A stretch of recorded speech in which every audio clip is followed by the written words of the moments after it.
35 millimeter photography. The reason we're all doing 35 millimeters because of this camera brand. But on a camera like this, it's everything is manual. You set your shutter speed, you set your aperture on the lens, and you set your ISO on this dial, and you have to manually focus it. And you must bring it to your eye. You can't do this. So whenever I'm doing candids, and I'm on a 35 millimeter lens every single time, so when I'm doing a candid, I'm doing it in a way that takes a lot of courage because I have to actually stop and focus, and it takes me that long, which is a long time compared to taking like the Z5 and just going like this for the hip. But I do it on purpose because I like the challenge of manually focusing and picking up the camera and putting it to my eye and doing it. So I would say to you, so like if in your mind you can honestly say to yourself, I love the idea of photographing people with no type of interaction from myself, right? I really prefer just to get people doing what they were doing without them having anything affected by me looking at them and going, bring your chin down or turn to the side. And if you truly like the perspective of, say, 70 millimeters, I guess, is what you're using to zoom? Yeah. Right. So. And you really like that perspective better than 24 millimeters when you'd have to get close, then that's what you should be shooting.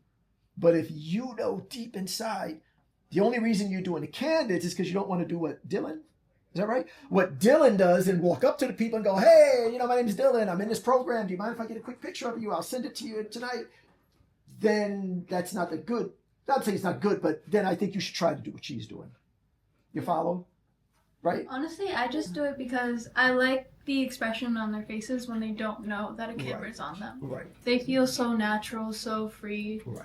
Suddenly, when they know that a camera's on them, they get so rigid, and I feel like a pose picture can't really capture it. Right, that can happen, right. So again, if you're really drawn to it, you should. It's just only if you're doing it as a cop-out, then I don't think it's good. I want you guys to take a look at this camera. I'm going to pass it around. I want you to take a look at it. This one, I write for a site called F-Stoppers. Anybody know that site by any chance?